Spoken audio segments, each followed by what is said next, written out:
Сәлеметсіздер ме білім алушылар. Бүгін біз сіздермен кезекті қазақ тілі пәнінен қашықтық сабағымызды бастаймыз. Сабақты бастауға дайын болсаңыздар, ендеше сабағымызды бастайық.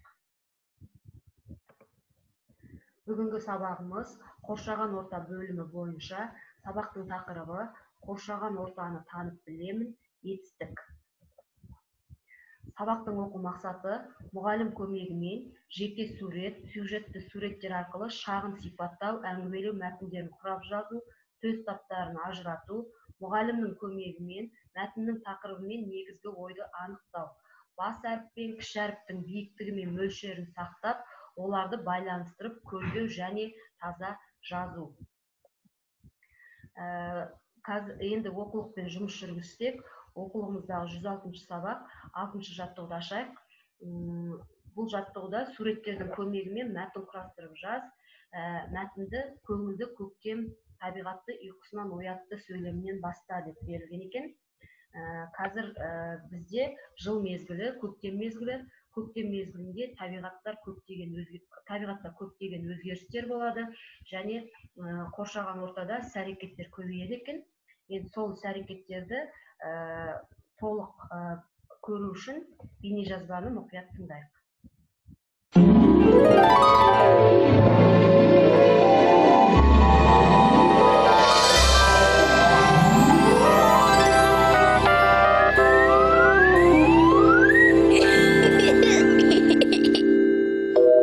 Ай мектеп.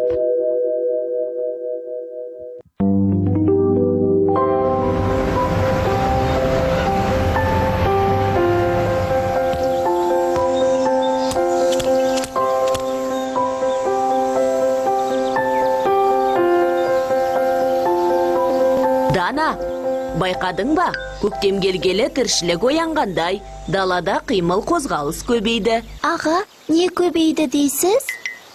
Қимыл деген қозғалыс, іс-әрекет. Не істеді? Не қылды?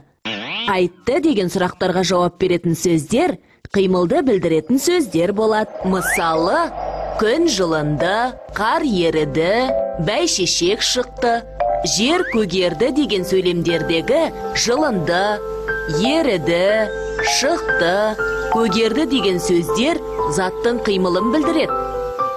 Ал енді сен айналадағы өзгерісті қимыл қозғалысты айта ғой.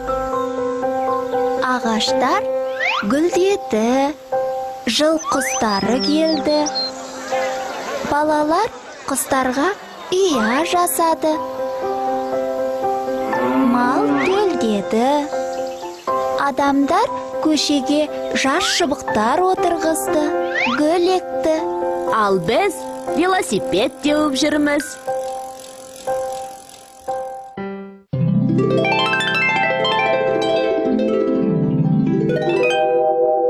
Қайталайық.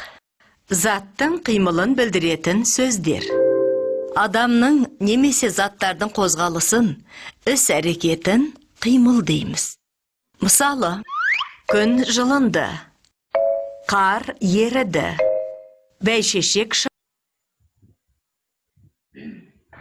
Енді оқулықтағы суреттерге тоқталатын болсақ, алғашқы суретте ағаштар бүршік жарды. Екінші суретімізде құстар жылы жақтан ұшып келді. Үшінші суретімізде көктем мезгілінде көптеген жануарлар ұйқыға кетеді. Соның ішінде аю ұйқыдан оянды. Енді осы сөздерге тоқталатын болсақ, жарды, ұшып келді, оянды. Бұл сөздердің барлығы етістік болады екен. Себебі бұл сөздер іс-әрекетті білдіріп тұр және қайтты деген сұраққа жауап беріп тұр. Енді келесі тапсырмамыз берілген заттардың бәріне ортақ етістікті табайық. Ол үшін суретке мән беріп қарайық, қандай заттар берілген екенін байқап отырайық. Балық, кеме, үйрек. Енді осы сөздердің бәріне ортақ етістік. Қандай етістік деп ойлайсыңдар? Жүзді деген етістік екен. Балық қайтты, балық жүзді. Кеме қайтты, кеме жүзді. Үйрек қайтты, үйрек жүзді. Енді келесі суретке мән берейік. Бүркіт, ұшақ, инелік. Енді осы заттарға ортақ етістікті тауып көрейік. Ол етістік ұшты екен. Бүркіт қайтты, бүркіт ұшты. Ұшақ қайтты, ұшақ ұшты. Инелік қайтты, инелік ұшты. Яғни ұшты деген етістік бұл заттарға ортақ етістік екен. Енді сөйле, оқы, жаз, кел, жақ деген етістіктерді сұрақ қоя отырып, қандай өзгеріс болатынын байқап отырайық. Не істеді деген сұрақ қойылатын болса, бұл сөздерге түбір сөздер өзгеріп кетеді екен. Не істеді? Сөйледі, оқыды, жазды, келді, жақты. Не істейді? Сөйлейді, оқиды, жазады, келеді, жағады. Яғни сұраққа қарай түбір сөздің де мағынасы өзгереді екен. Енді бүгінгі сабақ сіздерге түсінікті болды деген ойдамын. Үйге тапсырма 10-шы жаттығу 74-ші бет. Берілген сөйлемді қатесіз көркем жазумен көшіру, етістікке сұрақ қоя отырып, етістіктерді табу. Сонымен бүгінгі сабағымызда біз көктем мезгіліндегі ерекшеліктермен, соның ішінде көктем мезгіліндегі іс-әрекеттер, етістіктермен таныстық. Етістік дегеніміз заттың іс-әрекетін, қимылын білдіріп, не істеді, не қылды, қайтты деген сұрақтарға жауап береді. Келесі сабағымызда кездескенше сау болыңыздар.